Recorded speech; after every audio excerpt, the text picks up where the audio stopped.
Story ইনের গল্পের আসরে সকল বন্ধুকে স্বাগত। সপ্তাহের শনি ও মঙ্গলবার ভয়ঙ্কর ভূতের গল্প নিয়ে আমি আসি আপনাদের কাছে। গল্প শোনার পর যদি ভালো লাগে তাহলে চ্যানেলটিকে সাবস্ক্রাইব করে আমার পাশে থাকবেন। আজ 20তম এপিসোড।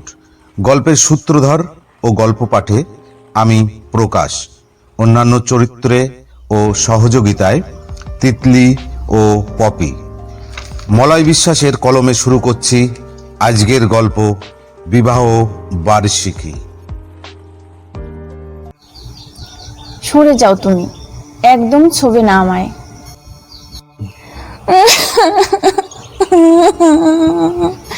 কথাটা বলার পর সুস্মিতা অঝরে কেঁদে ফেলল। কাঁদবেই না কেন?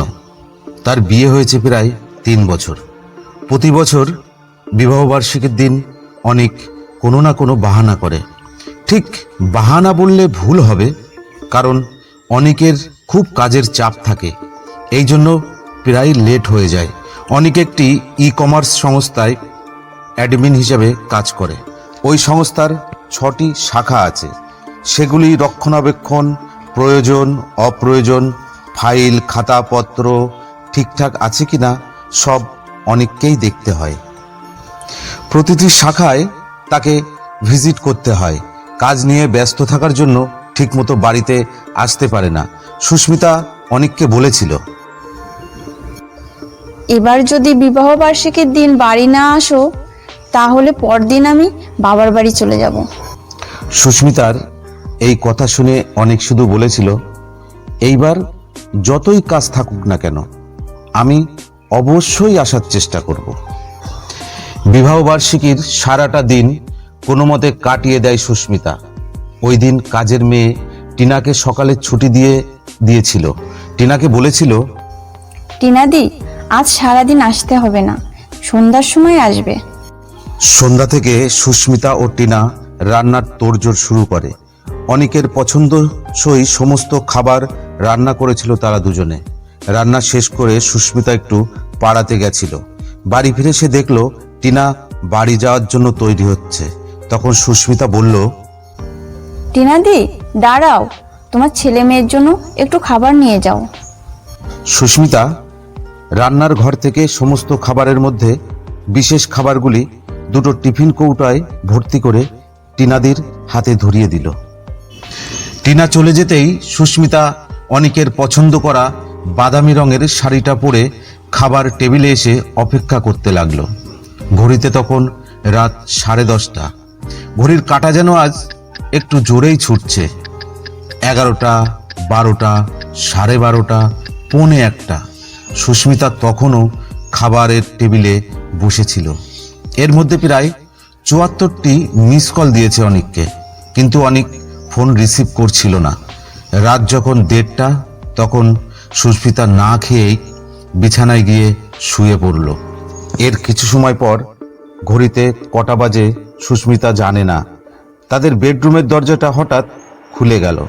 খুব আস্তে করেই দরজাটা খুলছে। সুস্মিতা তখনও জেগেছিল।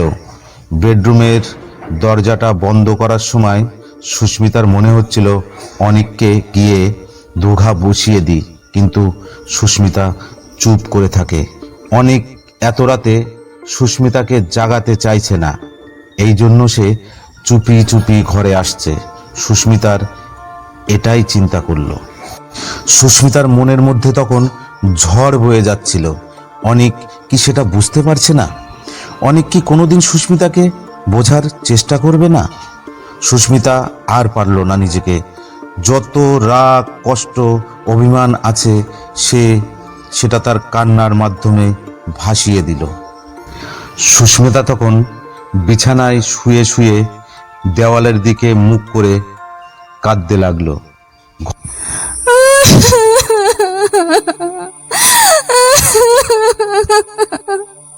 ঘর তখন পুরো অন্ধকার। সেই সময় সুস্মিতার চোখের জল মুছিয়ে দেওয়ার জন্য হাত বাড়ায় অনেক। সুস্মিতা সেই হাত ধরে পেছনের দিকে সরিয়ে দেয়। অভিমানী কণ্ঠে বেশ জোরেই বলে ওঠে। আমাকে ছোবে না একদম। সারাটা দিন অপেক্ষা করিয়ে এখন বাবু এসেছেন আমার কাটা ঘায়ে নুনের ছেটা দিতে। একদম ছোবে না তুমি আমায়। এরপর সুস্মিতা কাঁদতে কাঁদতে শুয়ে পড়ল। অথচ একবারের জন্য পেছন ফিরে দেখলো না অনিকের মনের অবস্থা কেমন। সুস্মিতা মনে মনে ভাবছে অনিক হয়তো তারপরে রাগ করে পাশ ফিরে শুয়ে পড়েছে। করুক রাগ। সারাটা দিন সুস্মিতা যতটা কষ্টে কাটিয়েছে সেটা অনিকের রাগের থেকে অনেক বেশি।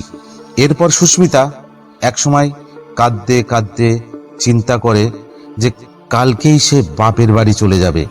এই সব হাবিজাবি ভাবতে ভাবতে এক সময় সে ঘুমের দেশে পাড়ি দেয়। তখন ভোর 4:25 বাকি। ঠিক সেই সময় সুস্মিতার ঘুম ভাঙল মোবাইলের রিংটোনের আওয়াজে। মোবাইলটা ঘুম ঘুম চোখে হাতে নিয়ে দেখলো একটা অচেনা নাম্বার থেকে ফোন এসেছে। সুস্মিতা ফোনটা রিসিভ করতেই অনিক বলে উঠল, সরি, আমাকে এবারের মতো ক্ষমা করে দিও। আসলে আজকে আমার ধুলাগড়ে একটা মিটিং ছিল। মিটিং শেষ হতে হতে অনেক দেরি হয়ে যায়। আমার ফোনে তখন একটুও চার্জ ছিল না। এদিকে আমার বাইকে দেখি চাকা লিক হয়ে পড়ে আছে। তাই আমি কোম্পানির গাড়ির ভরসায় বসেছিলাম। আমি এখন কোম্পানির গাড়িতেই আছি। আর এই যে ফোনটা করছি এটা ড্রাইভারের ফোন থেকে। প্লিজ এবারের মতো আমাকে ক্ষমা করে দাও। রাগ করে থেকো না আমার উপর। সত্যিই আজ আমি ভীষণভাবে ফেঁসে গেছি। সুস্মিতার গায়ের উপর তখন একটা ঠান্ডা নিঃশ্বাস পড়ছে। সুস্মিতা পেছন ঘুরে দেখে অন্ধকার ঘরের ভেতরে তার থেকে এক হাত উপরে দুটি লাল চোখ জল জল করে জ্বলছে। সুস্মিতা চিৎকার করে ওঠে। ফোনের ওপাশ থেকে সুস্মিতার এই চিৎকার শুনে অনিক বলে, হ্যালো সুস্মিতা, হ্যালো, তোমার কি হয়েছে? কথা বলছো না কেন? বলতে বলতে ফোনের লাইনটা কেটে যায়। এবার সুস্মিতা ভাবতে থাকে। বিবাহবার্ষিকীর দিন সুস্মিতা রাত 1:30 অবধি অনিকের জন্য অপেক্ষা করার পরও যখন অনিক এলো না, তখন সুস্মিতা চুপ করে ঘর অন্ধকার করে শুয়ে পড়ে। এর কিছু সময় পর বেডরুমের দরজা খুলে যায়। সুস্মিতা ভাবে অনিক দরজাটা খুলেছে, কিন্তু ভোর 4:25 আগে অনিক ফোন করে বলে সে একটা মিটিংয়ে ব্যস্ত ছিল, তাই সে আসতে পারেনি। অথচ সুস্মিতার পাশে শুয়ে আছে একজন। সুস্মিতা তো পাশে থাকা লোকটিকে অনেক ভেবেছিল, কিন্তু যতক্ষণে সে বুঝলো ওটা অনেক নয়, ততক্ষণে অনেক দেরি হয়ে গেছে।